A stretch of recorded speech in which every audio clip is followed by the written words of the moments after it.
Dimanche 8 novembre, 9 novembre, des nouvelles donc de la route Solja et de l'affaire Céleste et Ricci. Donc voilà, on va revenir brièvement sur l'actualité de l'affaire. Et donc ma première question c'est comment ça se passe en ce moment avec l'affaire, les enfants, les éducateurs, les placements. Alors depuis le mois d'août, donc les enfants ont été remplacés pour une année. Le placement des enfants, c'est très compliqué puisque maintenant donc j'ai quitté la région parisienne, donc je suis en province sur la région Lorraine. Je suis en train de m'installer. Donc il y a ma grossesse aussi qui me met un peu en congé, si je ne puis dire. Donc des manifs et des apparitions et des actions jusqu'à l'accouchement et puis on verra après. Concernant les enfants, donc des nouvelles. Donc Stécie est toujours en foyer d'urgence au Gao à Vitry, avec donc toujours très peu de contact avec les services sociaux et les référents. Au niveau de la prise en charge santé, le reste c'est toujours aussi médiocre. Je ne les vois donc toujours pas, ils n'ont pas encore mis donc mes visites médiatisées en place, de 1 heure par mois. Je n'ai eu qu'un rendez-vous de proposer récemment le 5, et donc sans la présence de mes enfants. Donc habitant très loin, j'ai pas trouvé ça nécessaire d'aller à un rendez-vous, surtout que je peux pas voir les gamins. Et puis concernant Ricci, sur Cheville-la-Rue, c'est catastrophique. Donc le foyer La Vaga où se trouve donc Ricci. Donc Ricci qui continue d'envoyer des SOS et de nous appeler à l'aide et demander de l'aide parce que ça se passe donc très très mal au foyer de Cheville-la-Rue. Il y a donc des problèmes de sécurité pour l'encadrement des enfants surtout. Donc régulièrement, je questionne donc mon fils pour savoir combien d'enfants ils sont donc sur le pavillon, combien d'adultes pour encadrer les enfants. Donc très souvent, donc c'est un adulte pour une dizaine d'enfants. Donc déjà, je trouve pas ça normal. Comment est-ce qu'on peut prendre soin des enfants correctement quand il n'y a pas de personnel? Si un adulte pour 10 enfants, c'est pas possible de gérer les enfants. Les problèmes de violence aussi récurrents sur le pavillon. Donc il y a ça, il y a les soucis aussi. Les enfants sont donc mis en chambre à des âges très différents, donc c'est très difficile, surtout pour Ricci qui va donc avoir 15 ans, qui est un adolescent, de se retrouver avec un enfant de 9 ans.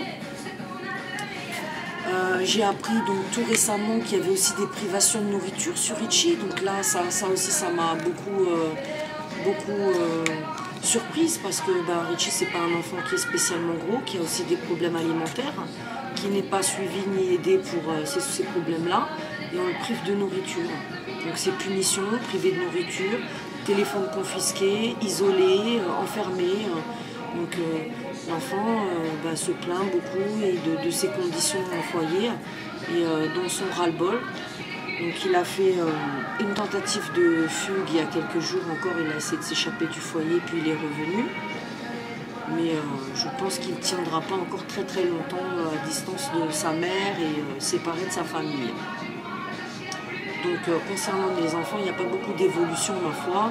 Ils sont toujours donc séparés dans 3 départements différents et je n'arrive toujours pas à travailler avec les travailleurs sociaux du Val-de-Marne concernant donc la prise en charge de mes enfants. Voilà, donc ça c'était un point donc, sur les enfants. Donc maintenant, en parallèle, moi d'où je suis sur la province, j'essaye de faire bouger, délocaliser la situation même sociale et voire judiciaire ultérieurement, puisque tout ne peut pas rester cloisonné dans le 94. Je sais que c'est ce qu'ils auraient souhaité, mais ça ne sera pas possible, parce que je vais de nouveau être mère et je suis installée, je ne suis plus sur Paris, donc ça déplace la situation de la famille aussi. Donc il va falloir que les services sociaux du Val-de-Marne en tiennent compte, ainsi que la juge. Voilà. Donc ensuite... Voilà. Très bien, c'est très clair. Écoute, on va maintenant rebondir sur la deuxième question, qui est qu'as-tu à dire sur les différents conflits qu'il y a eu sur Internet concernant la lutte contre la pédocriminalité? Alors moi j'ai été attaquée, salie, diffamée, harcelée. On a même menacé de déposer des plaintes contre moi. Je vois régulièrement mon nom sur le net ou dans des posts où je me fais attaquer. Enfin c'est des injures, on m'attaque sur ma vie privée, on m'attaque sur ma grossesse. Je répète, c'est du domaine de ma vie privée. Moi je ne rentre pas dans la vie des gens. On est ici pour un combat pour les enfants. On n'a pas à s'occuper de la vie des autres et à donner son avis ou à juger. Encore moins à diffamer et à salir les gens publiquement, régulièrement sur Internet, via même des médias alternatifs. Donc, je ne vais pas rentrer dans toutes ces polémiques.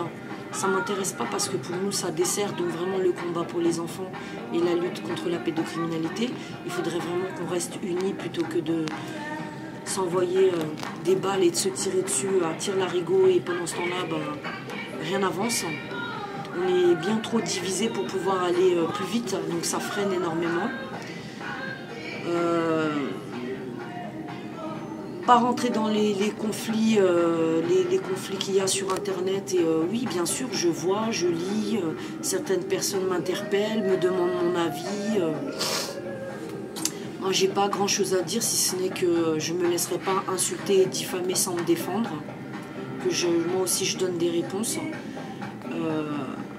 Donc je ne trouve pas honorable l'attitude de Max, qui m'associe sans arrêt donc, à des histoires et à des gens pour que je fasse, soi-disant, je porte tort au collectif Wanted Pédo, à l'association.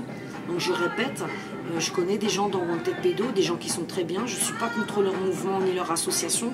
Je suis contre certaines pratiques des personnes qui sont en haut de l'association.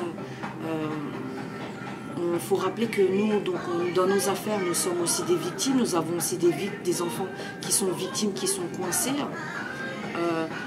Se faire traiter de troll, se faire traiter de raciste, se faire insulter, c'est aller jusqu'à des captures d'écran qui m'ont été envoyées, donc des propos qui ont été tenus sur ma personne en public sur Facebook, où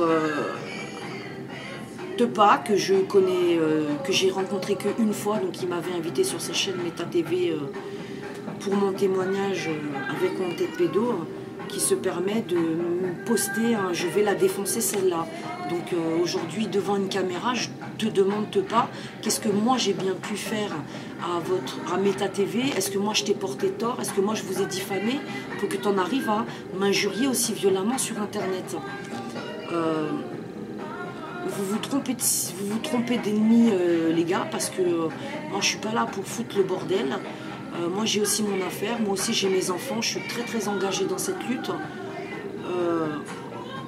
Je vois pas quel est l'intérêt de se grouper et d'aller lyncher des gens comme ça et de saboter une affaire comme la mienne. Si ce n'est que il faut des gens courageux pour travailler sur cette affaire et être autour de cette affaire et me soutenir.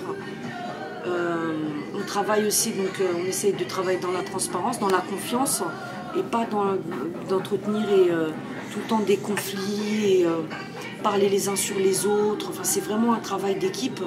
Et au jour d'aujourd'hui, donc on réduit beaucoup les gens qui sont autour de moi. On essaie de bosser vraiment avec des gens de confiance. J'ai pas trouvé chez tous ces gens-là de l'aide et de la confiance. Donc pareil, chaque fois qu'on fournit régulièrement des informations donc, sur l'affaire, et rien n'aboutit, rien n'avance. Enfin, moi, ça me porte beaucoup de tort, ça porte tort à moi, ça porte tort au combat. Donc, j'aimerais bien que ces gens passent un peu plus de temps à lutter, mais vraiment contre les réseaux et à essayer de s'unir tous ensemble un peu plus dans la cohésion, dans la cohérence, dans le respect, pour qu'on avance, que dans tous ces faux débats stériles qui nous font perdre un temps fou.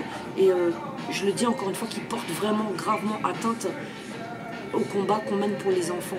Donc il faut toujours recentrer le combat sur les enfants et pas sur notre cote de popularité. Les passages qu'on fait à la télé ou sur des sites, c'est pas ça qui est intéressant, c'est vraiment le message pour les enfants. Voilà. Ok. Maintenant, pour conclure, on va passer à la troisième question qui est as-tu un message à transmettre à ceux qui te soutiennent, et aux autres mamans aussi qui souvent restent dans la minima. C'est très très bien, oui, de venir à ça parce que j'y ai pensé donc avant qu'on vienne ici. Donc je voudrais lancer un appel à toutes les mamans comme moi qui luttent.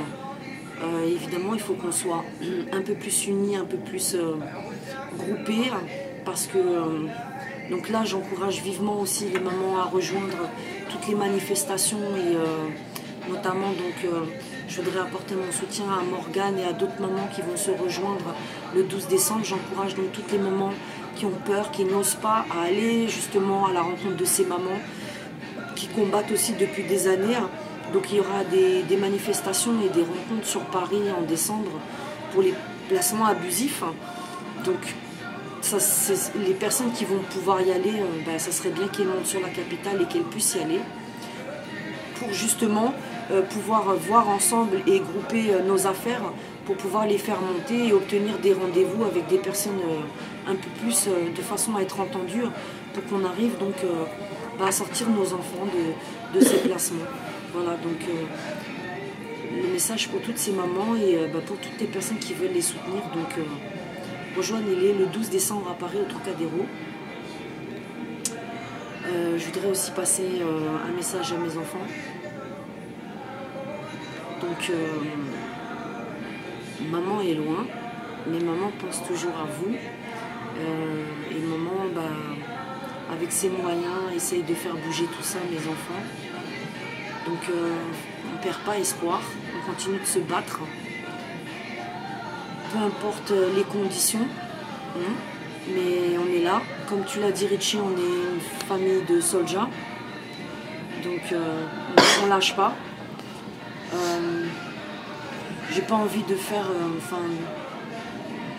la vidéo sera pas trop longue parce que j'ai pas énormément de choses à dire, sauf...